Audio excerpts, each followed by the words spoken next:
Hi, friends, and welcome back. On today's episode, I'm going to be talking about destiny and specifically the many ways that we forfeit our destiny. So, what do I mean by the concept of destiny? I personally believe that each person is born with a blueprint for their life, meaning they are given certain gifts and certain skills. They have a task to do here in the earth, if you will. And it doesn't mean that it's some big thing like an Oprah or like a Gandhi, but I do believe that there is a specific blueprint for each and every person that comes into human form. There is something that they are specifically supposed to be doing to contribute to humanity. And I don't know, some people probably would debate that. And, it's one of those things where when you're working with spiritual concepts, you can never know 100% because we are here in human form. So the only thing that we can rely on is our connection to our higher selves.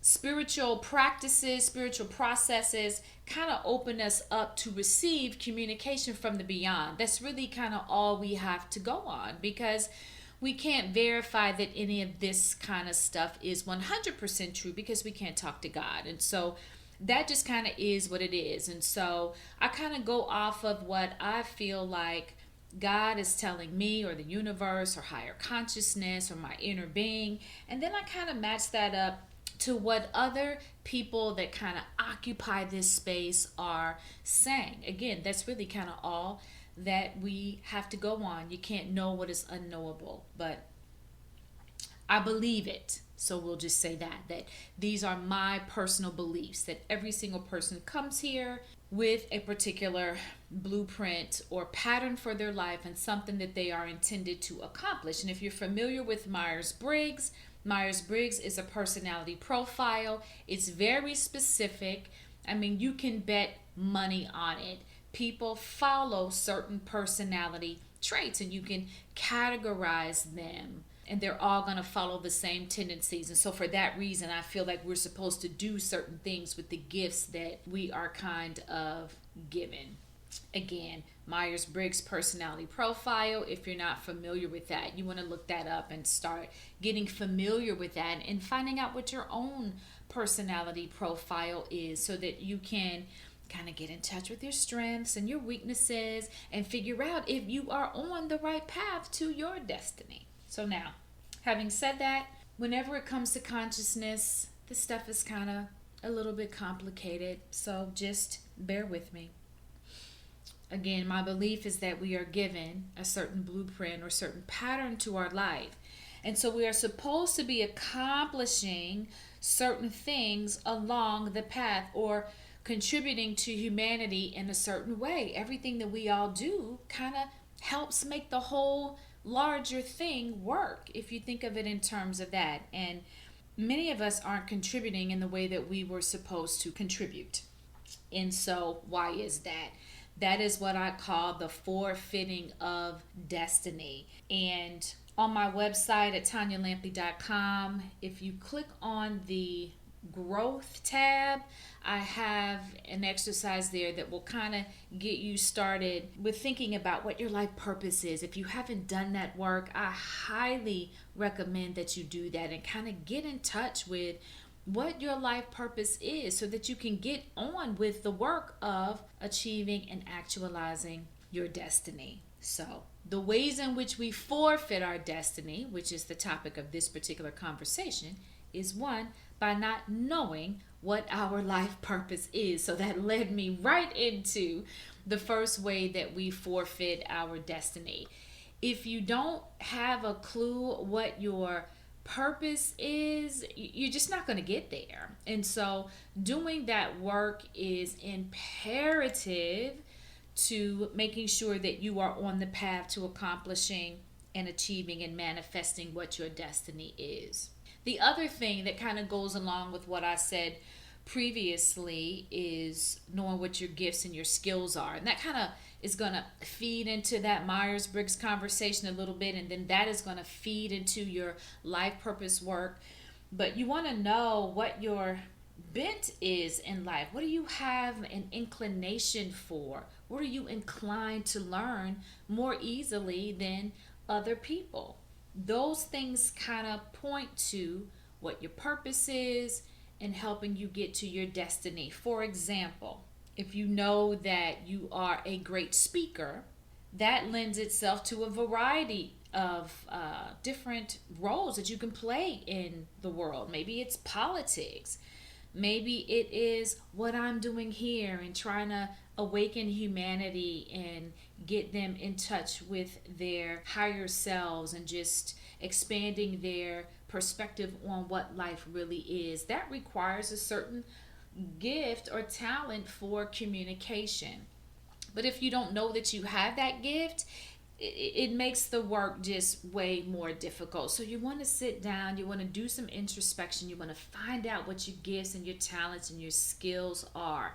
And again, I have an exercise on my website under the growth tab that will get you started down the path of life purpose work. And for your gifts, again, you want to find out what the Myers-Briggs personality profile is all about. But sometimes it's just as easy to just sit down and say, what comes naturally to me? What do I love to do? What have people always said that I was good at or sought me out for? That will kind of lead you to it as well. So, not knowing your purpose, not having the self-knowledge, those are ways that we forfeit our destiny.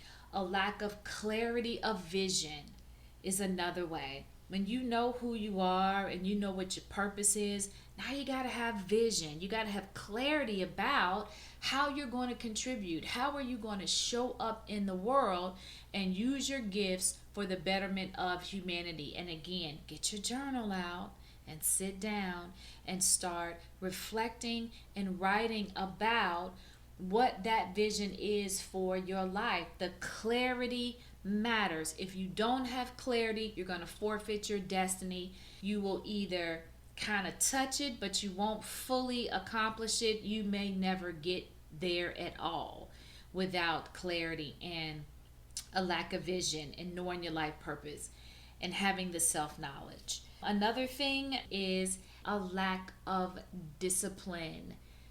Being able to commit yourself to something and to go back and to do it again and again and again, even if it doesn't seem like anything is happening, that requires a level of commitment or discipline. Being able to organize your time, being able to manage your schedule, being disciplined about your thoughts, being disciplined about what you're feeding your body and how you take care of your body. If you're not committed to those things, you are really going to have a difficult time manifesting your destiny. And the last thing that causes us to forfeit our destiny is being with the wrong partner. I've seen a lot of people who had great promise, great gifts given to them by the Creator, and they just never manifested because they were busy catering to the wrong partner. They were completely stressed out in the relationship. When you're stressed, destiny goes out the window. And so if you're with the wrong partner and you're constantly worried about the relationship and what it is and wishing that it was different and spending that time ruminating and in all that drama and pain, you are going to forfeit your destiny. So hear me clear on this.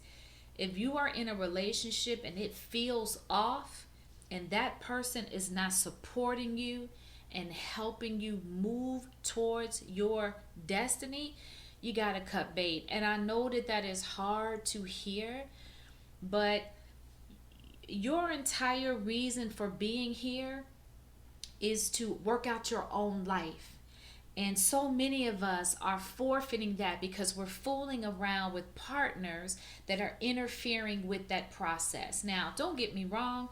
Everything that happens to us kind of contributes to the long-term journey of our lives. But here's the thing. you waste valuable, precious time and energy trying to make something into what it's not, being worried about what someone's thinking about who you are, what you're going to do, being worried about whether they're cheating, being depressed because they're not supporting you.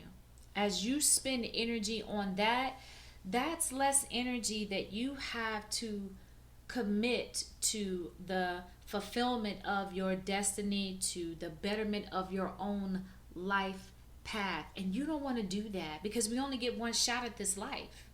We only get one shot at this particular life. You don't want to be wasting time over here learning all these lessons. Again, all work is valuable, but it's a waste of time. Why not just find a partner that's going to love you and support you and help you uncover your path in life and get on the road to your destiny? And you're going to do the same for your partner. That is what it's supposed to look like, but we're missing that. We are making ourselves miserable trying to make these relationships work. So as soon as you free yourself from the partner that is not for you, you then free up that energy, that space to find the partner that is right for you and the one that will help usher you into your destiny. So I hope that helps. This is really important stuff. We come into this human body. It is not about the cars and the houses and the clothes and the nails and the makeup and the Instagram and all of that. Our role here is to be becoming the highest version of ourselves possible. It is serious, and you want to do that. Because when you transition back to all that is, you want to be able to say, I live my life according to the plan that was laid out for me. And I accomplished, if not all, if not most, a lot of what I was supposed to accomplish when I agreed to come into this human form and be a part of this magnificent creation. So get your journal, start figuring out who you are, what your gifts are, what your life purpose is. You want to have clarity and you want to have a vision for accomplishing that. And you want to become disciplined. You want to start committing yourself to working this out and figuring this out and getting on the path to your destiny. And lastly, your relationships matter. And I really only talked about your significant other partnership, but it really does include all of your relationships, whether it's mothers, sisters, friends, it doesn't matter. If they're not supporting you and serving your process, then you want to do what I call right sizing that. And you can't get rid of your family. Your family is your family and you love your family, but you want to be able to compartmentalize them and put them in a space so that they don't interfere with the manifestation of your destiny.